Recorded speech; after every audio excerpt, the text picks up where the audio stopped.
Hai, kembali lagi dengan Horror Story Time. Kali ini aku akan menceritakan tentang pendakian mistis menggendong kuntilanak di Gunung Lawu. Cerita ini aku dapatkan dari seseorang teman. Yang pasti, nama dari cerita ini sudah aku samarkan. Jadi ceritanya sekitar tahun 2020-an, Santi bersama 7 teman lainnya ingin pergi ke Gunung Lawu via Ceto. Waktu itu terdiri dari 5 cowok dan 3 cewek termasuk Santi. Nah, satu cewek temennya Santi itu waktu masih di rumah dia udah haid. Kan kata orang kalau haid nggak boleh naik gunung kan. Tapi waktu itu Santi sempat ngomong kan ke leadernya, katanya nggak apa-apa berangkat aja.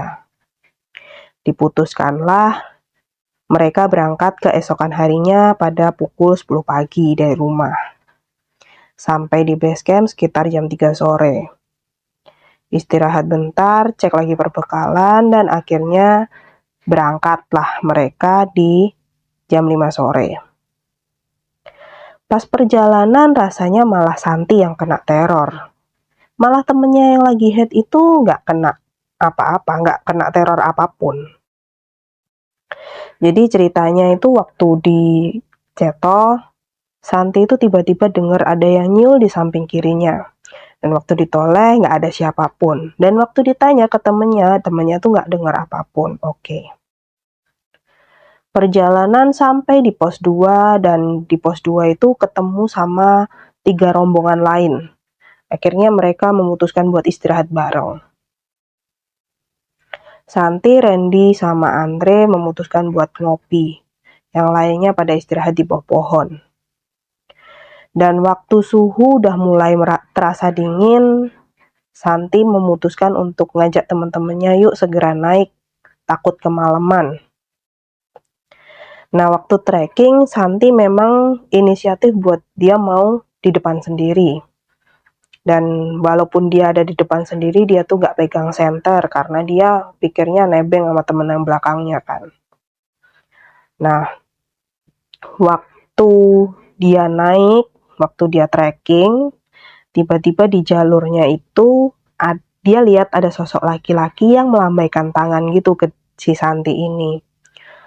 Sontak dia mikir, kok ada ya pendaki di Lawu sendirian? Padahal kan rombongan yang naik waktu itu cuma 3 rombongan. Yang satu udah di atas dan yang 2 lagi gabung. Santi langsunglah mikir yang enggak-enggak.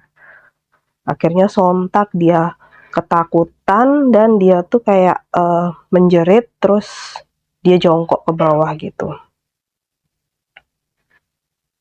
Tiba-tiba refleks dong temennya pada nanya kenapa. Tapi Santi kan nggak mau ya ngomong, takutnya kalau temennya ikut takut lah. Terus dia sontak ngomong, ini aku lihat lintah. Karena udah ketakutan parah, akhirnya Santi nggak mau lagi di depan, akhirnya dia minta mundur ke belakang. Sampailah waktu itu di pos 3 itu aman, nggak ada apa-apa. Di Gunung Lawu di pos 3 itu kan ada sumber air. Nah, di situ Santi berniatan buat sholat maghrib sama sholat isya. Ya, niatnya buat biar nggak gelisah, nggak ketakutan lagi aja sambil nunggu teman-temannya yang isi botol minum. Dari pos 3 sampai area camp, alhamdulillah perjalanan lancar. Santi ngecamp di sesudah pos 4 sebelum pos 5. Keadaannya waktu itu udah jam 3 pagi. Perjalanan memang terasa lama karena memang harus nunggu satu lagi temen yang waktu itu lagi haid kan. Setelah selesai bikin tenda, ngopi dan makan lain sebagainya, badan udah terasa dingin, akhirnya mereka semua memutuskan buat masuk ke tenda dan langsung tidur. Karena niatannya besok pagi bakal berangkat lagi naik kan. Nah, waktu tidur, Randy sama Andre itu katanya dengar ada suara garuk-garuk tanah di bawah tenda yang ditidurin anak-anak cewek. Sama suara langkah kaki pendaki. Padahal posisinya mereka itu rombongan pendaki terakhir yang sampai. Kan Lawu ditutup tepat pukul 5. Pas bangun pagi harinya sekitar pukul 6, Santi cuci muka, cuci tangan. Dan pas dilihat tangannya itu ada kayak jilatan anji-anji gitu di kedua tangannya gitu.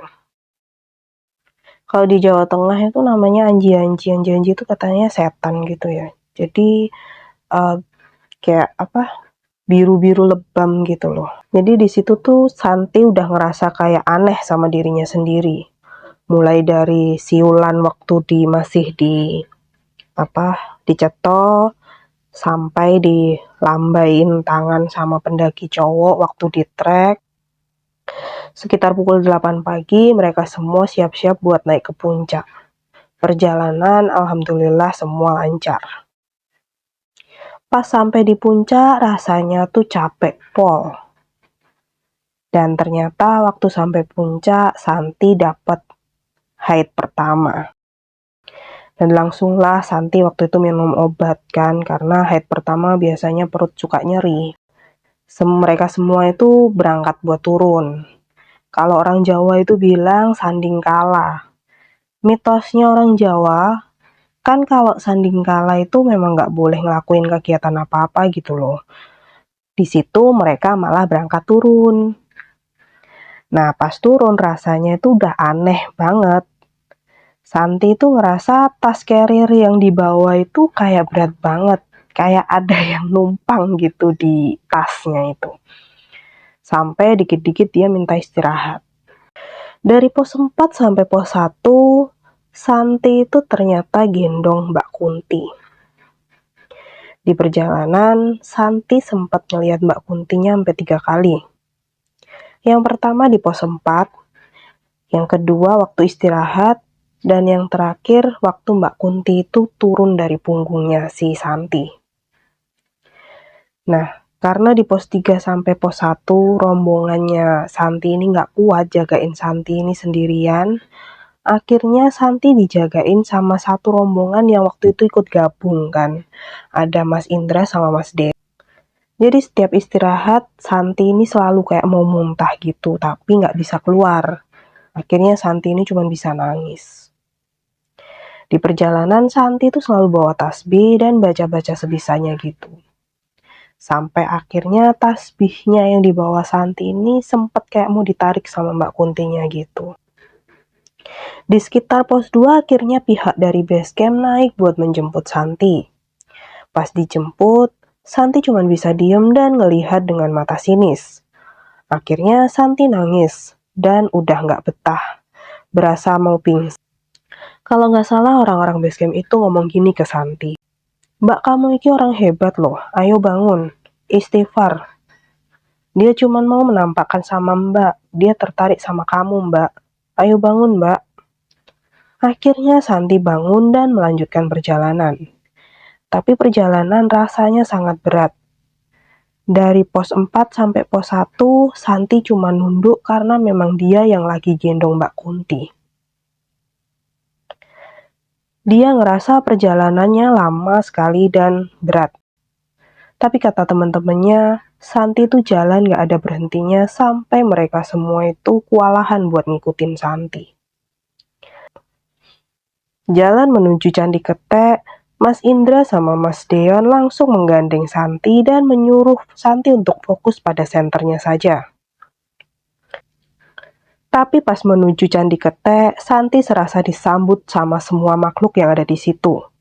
Kuntilanak terasa tambah banyak di sana dan pas Santi waktu itu ngomong sama Mas Indra, ternyata Mas Indra pun juga lihat tapi dia hanya diam. Sesampainya di base camp, perut terasa mual dan pusing, akhirnya Santi pun bisa untuk memuntahkan itu semua. Akhirnya dia muntah dan badan itu terasa lega dan nggak berat lagi. Berasa kayak Mbak Kuntinya tuh keluar dari badannya Santi. Akhirnya Santi langsung istirahat dan melanjutkan pulang untuk keesokan harinya. Karena kalau mau pulang langsung, waktu itu udah pukul 10 malam. Di perjalanan pulang, alhamdulillah badan udah terasa enteng. Sampai di rumah langsung ngomong tuh sama ibu sama bapaknya dan badan langsung kayak didoa-doain. Terus waktu malamnya juga dianterin ke tempat orang yang bisa paham kayak gitu buat dipijit dan buat dibersihin gitu. Tapi selama 3 hari itu Santi masih merasa kayak diikutin sama Mbak Kuntinya. Jadi waktu tidur malam Santi itu nggak berani tidur sendirian. Akhirnya dia minta buat ditemenin sama ibunya sama bapaknya buat tidur.